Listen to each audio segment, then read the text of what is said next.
Hello and welcome to the IMI Insights podcast, where we bring you expert voices from the IMI faculty.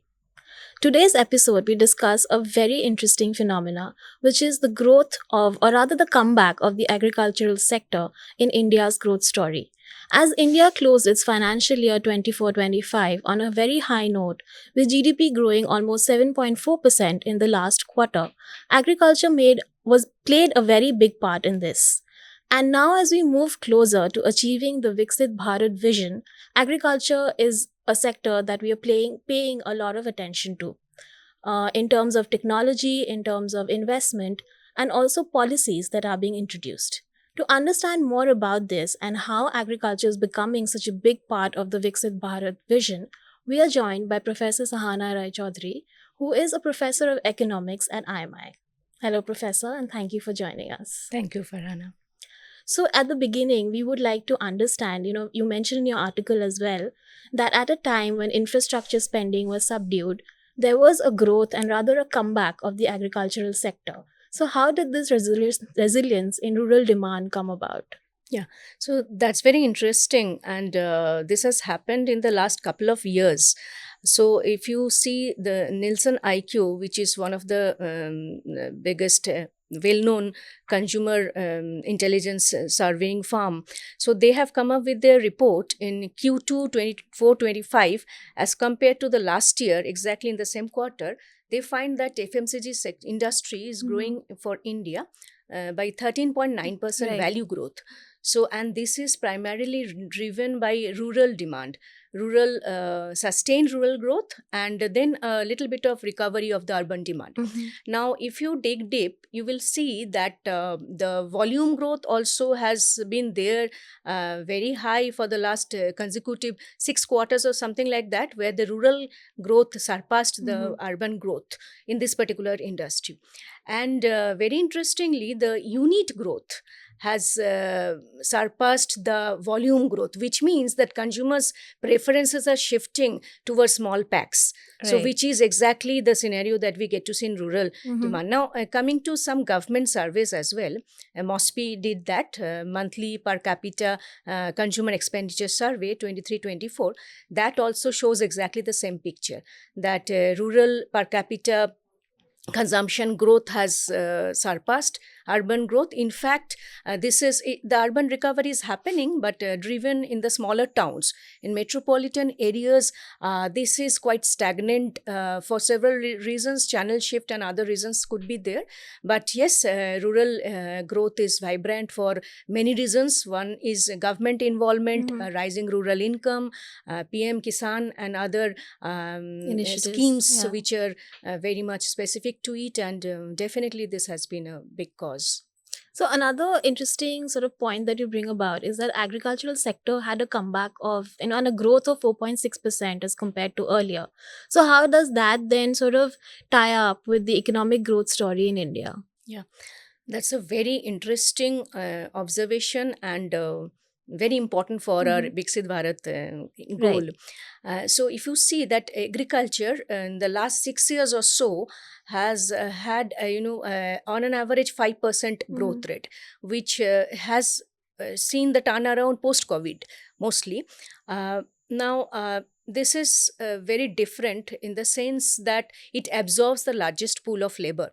So definitely the labor productivity in agriculture on an average is improving. Right. Whereas if you see the service sector, which has been the largest contributor in our GDP, has been robust. The growth has been robust, but it is closer to its potential. So what remains is manufacturing, which was stagnant even with policy push.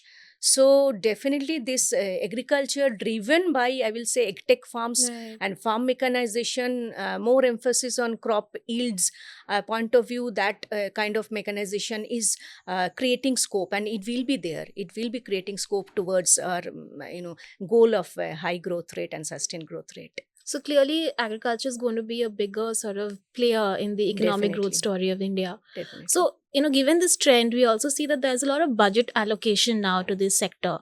So, how does that sort of bring about in terms of new business opportunities? Hmm. So, yeah, budget allocation has been increased directly and indirectly in the last couple of budgets, Right. union budget announcement we have seen. So, there is a massive scope, in particular for what I find, it's my opinion, that tech farms, Mm-hmm. because innovations on IoT, smart farming, and using robotics Right. and smart sensors to detect real-time data monitoring and automated Mm-hmm. irrigation. These are the things that the tech farms are bringing in, Right. and with this, corporates have a bigger role to play to come up with and join hands directly with the farmers, maybe, or there is something called producer organization, Mm-hmm. FPOs. So that's going to be a big thing in the pulling the agriculture growth. So I'm glad you bring up this sort of partnership between corporates and agriculture, because clearly, we've seen certain issues with logistics or other such issues that agricultural sector faces. So how can companies or tech sort of partner and change this scenario, help with logistics, help with other issues that the sector faces? Mhm. So, logistics, with respect to logistics, I will say that some agriculture infrastructure fund.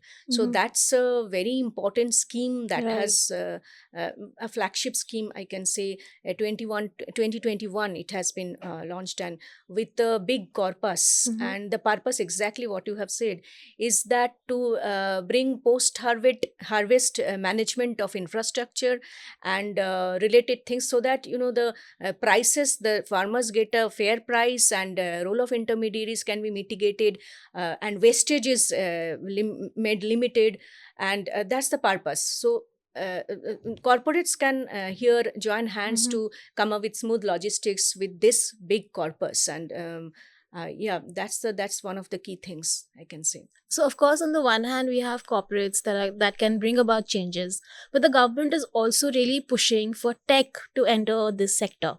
So you have Kisan initiatives, you have the Namo drone DD thing that happened. So how do you think, like, are we in India right now poised to create like an Silicon Valley of agri-tech, or are we going to still be facing issues that might hold us back? Yeah, definitely. We can see that the number of tech farms that have already come up, more than 2,800 or something like that, Mm-hmm. it's closer to that. So, which is what we get to see. So, 5 years, 10 years down the line, there will be a very high degree of farm mechanization driven by these tech farms, who will be bringing many related tech innovations, and the fact that we have had, it's a, from starting from our history, that the farms, on 85% of the farmers have less than 1.5 Mm-hmm. hectares, which is a very small plots of lands. So farm mechanization driven by this ectech farms definitely will create big things, and the scheme that you have mentioned is one of the flagship schemes, Namo Drone Didi. Yes. So that comes with, already there are many studies that Mm-hmm. are showing that this scheme has started reaping benefits. So there is a study by agriculture and rural transform agriculture development and rural transformation in Bangalore. Mm-hmm. So they have studied economic and business viability on 500 drones that have already been distributed to SHGs, as Right. self-help groups, women-led SHGs, and they have shown that the SHGs have shifted their focus from traditional farming and related Mm-hmm. processed industry to niche modern farming. So Oh. that was the purpose of this Mm-hmm. scheme, and with an outlay of a very big outlay, 6,000 crore, I guess, and 1.13 lakhs of funds have been given through this AIF Right. scheme, and as well as drone Didi, that targets 15,000 drones to be given within the timeline of 23-24 to 25-26. So already lead fertilizer companies Mm-hmm. have distributed more than 1,000 drones. So this has, and that too from their internal resources. Right. So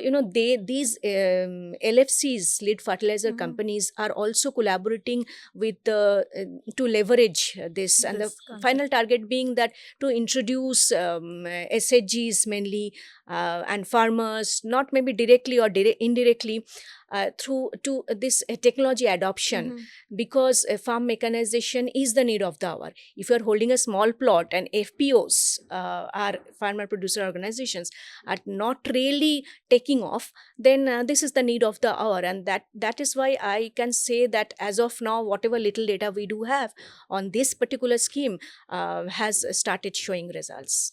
So that's very interesting, and I'm glad you bring up FPOs, because we've seen that traditionally FPOs have had problems, really sort of succeeding in spite of there being a lot of support from the government or other places.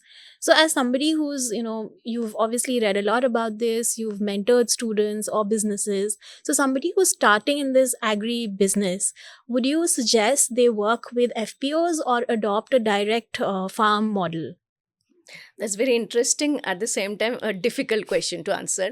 So but as a suggestion, so let us first try to understand the structure of FPO, why it Right. was brought in as a Mhm. very nice scheme, farmer producer organization. Basically, traditionally we have been finding, as I have already mentioned, 85% on an Right. average of the farmers are holding less than 1.5 hectares, so which is a very small Very plot. small, right? So to reap the economic efficiency Mhm. and economies of scale, you need to have a collective farming, right? So Mhm. if the plots can be joined together, uh, through some mechanism, that will actually start reaping the benefit of Mhm. economies of scale. So that is the purpose of collective farming and FPO. So under FPO, 100 farmers or something like that, 50 farmers also we have seen FPOs are there, they start doing collective farming. So now the problem is that FPOs need to understand what are the mechanism designs they have to bring in, the model, the purpose, they have to understand.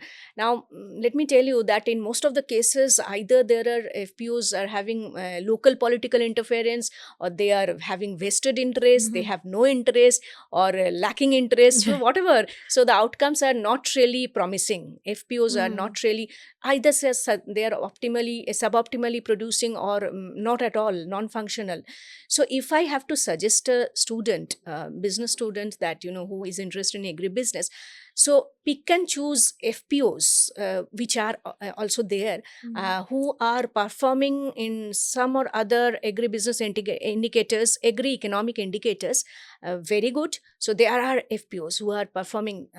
Through some indicators we can capture that and target the contacting directly farmers, where either there has been no FPOs. There are regions, I can talk about West Bengal, where FPOs are non-existent, Okay. and directly talk to the farmers in that case, and come up with their technology adoption model that they have in mind, or how ready they are to adopt and embrace technology. So these are the two things: talk to FPOs who are performing great, Mhm. and directly contact the farmers and come up with your innovation business model, and that's how you can choose. So you have to basically figure out for yourself what is working. So Yeah. it could either be an FPO or you could be direct to farmer Yes. Yes. sort of a communication.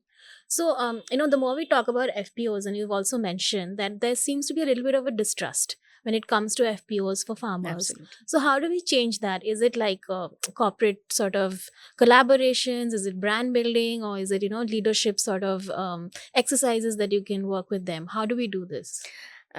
Exactly, it's a very difficult thing to do. So far as my knowledge goes, and through anecdotal evidences, with while doing field study also, trust issue has been identified as the one of the biggest major hindrance Mhm. in agriculture. So see, and that is why FPOs are formed by, it is constituted of the farmers only, right? So farmers are comfortable with farmers, and non-farmers, even the corporates, Right. even if they're coming up with a very good viable economic or business model, this trust issue is the biggest possible hindrance. So maybe the government facilitating agencies, NABARD, or related people whom these the farmers are comfortable with, the corporates can get engaged with them, and start their process or the idea of, maybe it can be economically not that viable to start with. Maybe they will have to do start their process with their internal resources. Maybe they will design some apps and pilot survey based. Right. That is how they can start with. But definitely this is a major issue. Now what is the solution then? You can start with your business model, maybe with your funding to start with, and train the farmers. Mhm. Now if the farmers are trained, why should they join FPOs? True. So that's a Another realistic question. question. Yes. Now what can be the solution? Again, what in my opinion the solution could be that pick and choose performing FPOs, Mhm. join hands with the FPOs for the corporates, with the FPOs giving your business solution to them, because they are group of farmers. They are doing collective farming. So Mhm. economic efficiency is very much there.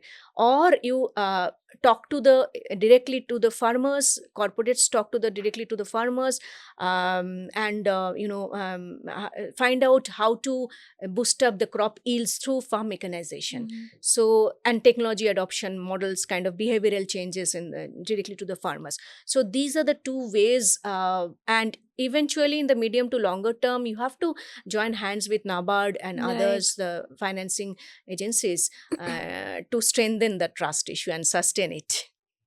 So, clearly these are measures that farmers can take, looking at high yield growth and all of that.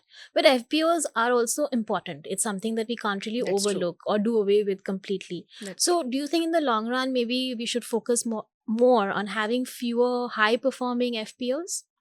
Absolutely. So rather than having original idea being collective farming, Mm-hmm. so rather than having lot many FPOs who are non-functional or suboptimally performing, and states are also varying by a very large Right. extent in this FPO formation. Mm-hmm. So pick and choose monitoring of FPOs for the funding agencies is very important at this stage. So those FPOs who are a tick marking kind of thing should be uh, disincentivized Mm. monetarily, I'm saying, or rather incentive linked funding should be given to FPOs, Mm. so that the original idea of collective farming and gaining economic Mhm. efficiency is there. Otherwise, mushrooming of FPOs doesn't make any sense, because Right. farmers will be sitting with their own piece of land and doing lesser productive outcomes, generating lesser productive outcomes. So rather than, as you have correctly said, rather than having many number of FPOs non-functional, you identify regions where FPOs are really really doing great, Performing better than performing the better in rest. terms of many indicators. Mm-hmm. Yield, crop yield Yes. is one indicator. The FPOs who are welcoming innovations, accepting drones and Mm-hmm. other data analytics tools, they are ready to accept it. So those kind of FPOs can be encouraged further. And when we talk about yields and doing better in this sector, we're also looking at a growth versus sustainability scenario. Hmm. So, what can we, how do we sort of balance this? How does this work then? Yeah, so I will go for sustainability for the reason that if you talk about growth, food security is another issue. Mm-hmm. So if as we have seen in our case, the FMCG rural demand has been triggered Yes. really by rise in rural income prosperity by a very Mm-hmm. large extent, maybe through the injection of government schemes and government funding, liquidity injections, and many sort of PM Kisan and many other schemes are there. But if there is rural prosperity and awareness that yes, crop yield is not really showing up for this reasons, and farm mechanization is the need of the hour, Mm-hmm. then giving access and this awareness, know-hows, uh, and collaborating with the corporates and who have viable business models in hand, tech models, tech farms. So this will boost up rural prosperity, their disposable income will rise, and demand will Right. increase, and on the other hand output will also increase, in spite of the fact that they are having small plot of lands, if farm mechanization can be properly done, then this will show up in terms of supply as well, and that takes care of food security in the medium Mm. run, and that will take care of your growth problem in the longer run. So you're not So like sacrificing one for the yeah, other, but absolutely. sustainability actually helps in getting Yeah, growth and all it of has to these. be strategic. Right.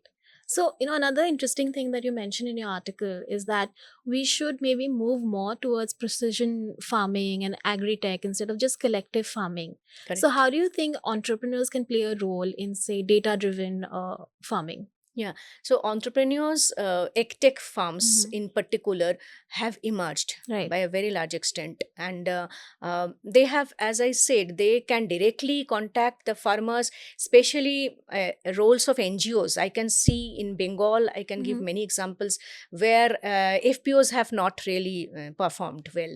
They are non-functional by a very large extent. Right. Many pockets of Yes. Bengal I can give because I have done field survey there. So others as well, in some other Hmm. states also similar scenarios are there, whereas Maharashtra FPO model has done great. So here the point is that the entrepreneurs can join hands with FPOs, successful FPOs, to again come up with innovations, tech Hmm. innovations in particular, and in case where the FPOs are non performing or suboptimally performing, they can talk to directly to the farmers through the funding agencies like NABARD. There are lot many schemes that the NABARD has come up with. Credit guarantee, interest subvention, AIF is one of the thing where NABARD is also Hmm. collaborating with that. So they can talk to NABARD and in collaboration with that, so that the trust factor is mitigated. Right. And through the local NGOs, they can boost up this process, crop yield, Right. which will yield returns in the near to longer run. So, throughout your article and even in the beginning, you clearly mentioned that to achieve the Viksit Bharat vision, agriculture needs that push. And the government is obviously doing all that it can to sort of give it a push and make sure that it contributes to the financial growth of the country. So, given that, what do you think are the three priorities of agriculture that India should look at right now? And also, how can entrepreneurs play a role in this? Huh. So, priority areas are identifying reasons why, if this Hmm. is a fact established, if farmers are holding small plots, so why the crop yields are small? Because you are not reaping the economies of scale benefits, Hmm. right? So then, whatever small plot you are having, better to come up with tech access so that your yields are boosted up. So because you can't reap the benefit of economies of scale, Hmm. you have to increase the yield through mechanization process. Absolutely. And that is where, the more schemes and incentive linked schemes are to be given to the young startups, I will say, who are very much into tech, because there are a lot many engineers working the dedicated manner. There are so many IITs working on precision farming. So that's one of the emphasis I think must be given. Second is this trust and issue is there, and how the FPOs, identifying the FPOs who are non-functional Mhm. and properly coming up with the mechanism so that they can be made functional, or more farmers are joining those functional FPOs, ensuring that is very important. Thirdly, SHGs, uh, self-help groups, Okay. women-led SHGs, if they are given with better know-how, better access to technology, it will increase their confidence as well. Mhm. So it will be a altogether different growth model even for the rural belt, and where agriculture is increasing, and it's boosting up it's driving our GDP. It will be the major one of the major drivers. Mhm. So these three pointers, I can say, should be emphasized, prioritized at this moment. Right. So, is it safe to say then that agriculture sector shouldn't be looked at something that is separate, but then it should be a bigger part of India's growth story that also has tech involved in it, investment policies, and of course, entrepreneurs who are maybe not in the rural areas but can also sort of step in and help as well as grow along with the agricultural sector. Absolutely, absolutely. So, if service has grown to its potential, Hmm. so agriculture has indirectly both manufacturing and service. Right. So tech intensive agri processing things, or the farm mechanization, tech intensive, Mhm. is a service intensive agriculture, right? So even agri processing, if it is tech heavy, it is manufacturing boosted up. So agriculture cannot be thought in silos. Right. It is getting to be service oriented as well through tech. Okay, so that's a really interesting concept, and I'm sure most of us haven't looked at agriculture in that way because it's always been rural, it's always been separate for most of us. So thank you so much, Professor, for bringing this insight for us. Thank you. Thank you.